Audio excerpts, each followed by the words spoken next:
Hey guys, Meredith and Oakham here with Madam Diesel.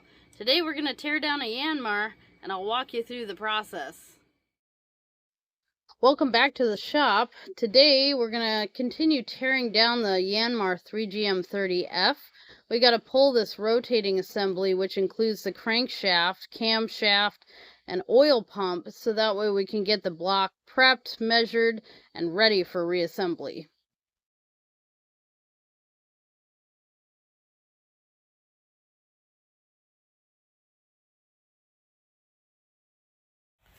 So the first thing we need to do is we need to block the crankshaft, as all of this stuff is freely rotating. So undoing this hardware and all the nuts is going to be impossible unless we have a way to stop the shaft from turning. And so I really like to use this block of Purple Heart, which is an ironwood. It doesn't hurt any of the metals, and it's very, very strong. It won't crumble, when I take an impact to those nuts.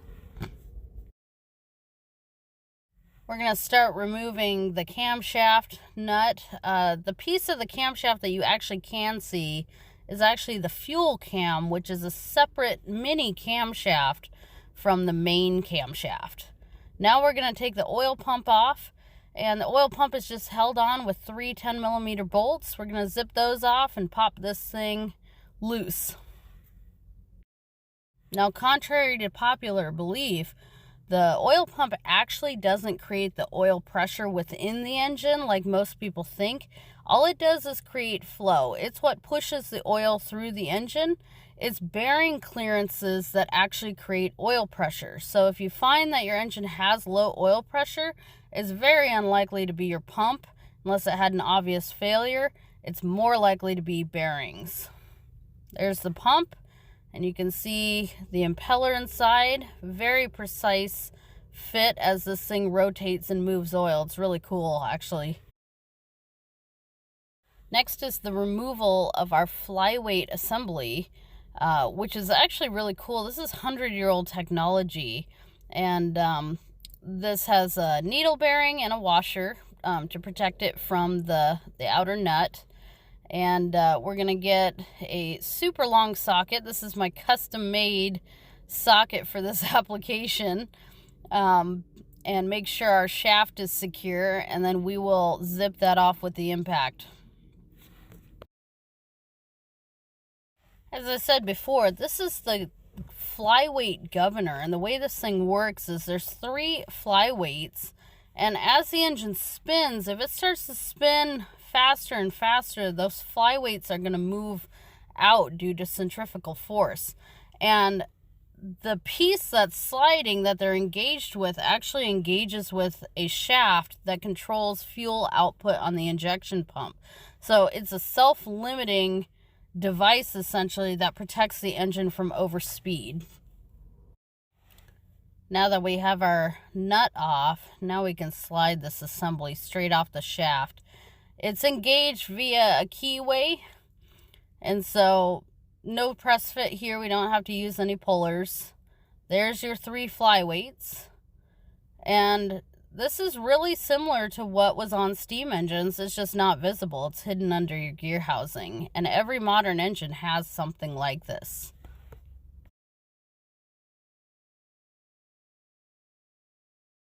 The next thing to get off is our oil pickup tube, and Yanmar has an odd way of installing this.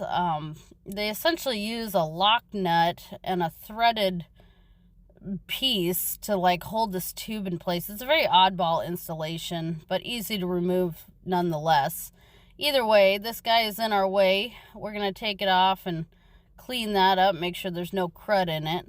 And this will give us access to undoing our main crankshaft bearing bolts. This nut and lock nut assembly is 22mm. And you have to undo that skinny little lock nut, back it way off, and then you can undo kind of the main nut that holds the whole assembly to the block.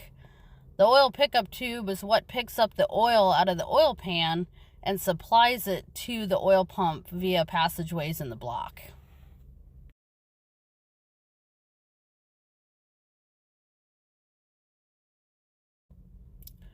Next is these main crankshaft bolts. These house the main bearings that support the crankshaft. Once we get these out, we should be able to slide that crankshaft out of the backside of the engine block. On a larger engines, these would be equivalent to the main bearing caps to undo the crankshaft from its cradle.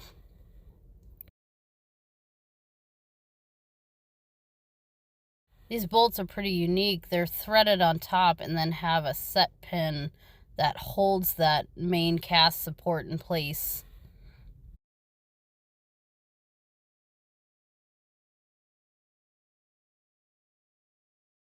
Don't forget to label the order of these bolts. One of the least fun jobs, getting this woodruff key out of the shaft. I won't show you the struggle that it took to get this particular one out. Alright, a couple love taps, and this crankshaft should slide backwards through the rear of that block. Be very careful that you do not drag this crankshaft out. You don't want to screw up any bearings, any other things that, are relatively soft in relation to that hardened steel shaft. And there's our crankshaft, complete with our supports, and we're ready to move on. She's looking good so far.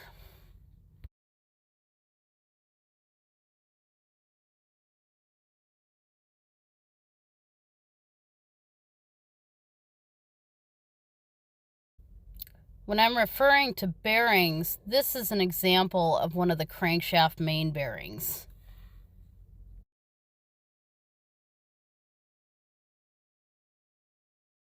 Before we move on, let's get all of our tiny little pieces labeled, bagged, and put aside.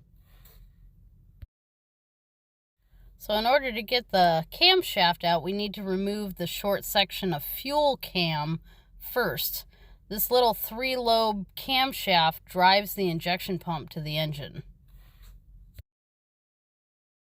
This camshaft is held on with a woodruff key, and it is timed to the rest of the camshaft, so make sure you mark which end is out and which end is in so your engine runs when you reassemble things. Next is the cam gear, which is also clocked with the same woodruff key, and that should also slide off relatively easy.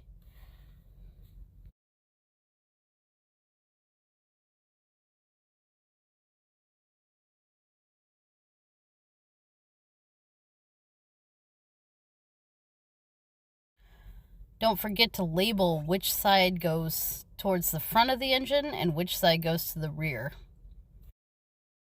In order to remove the camshaft now, we need to remove this retaining screw, which off camera was quite the struggle. I did have to use implements of destruction. There we go. She's finally removed. Now, as you remove this camshaft, also be very careful to support this thing on the way out so you don't damage any soft bearing surfaces or the shaft itself.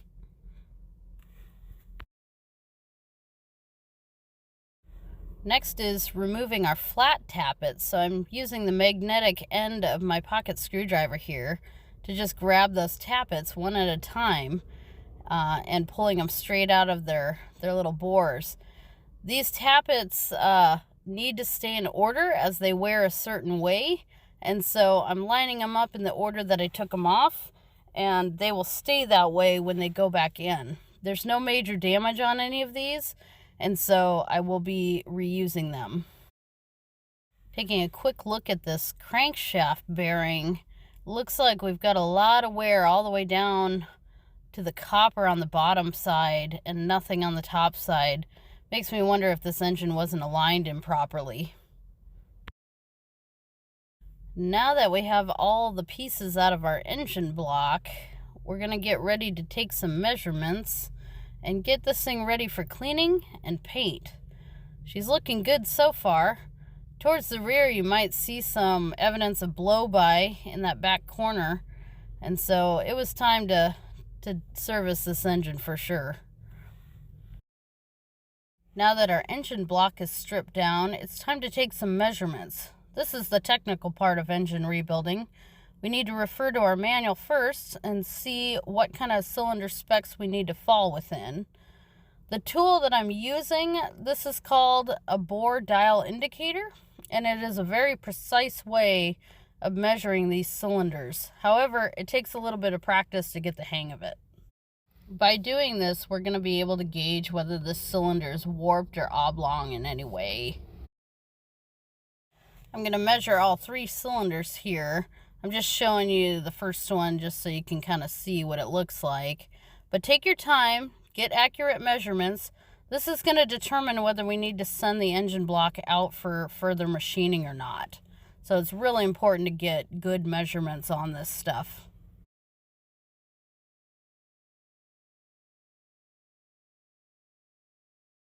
Another option, if you don't want to use a dial indicator, is to use a bore gauge setup.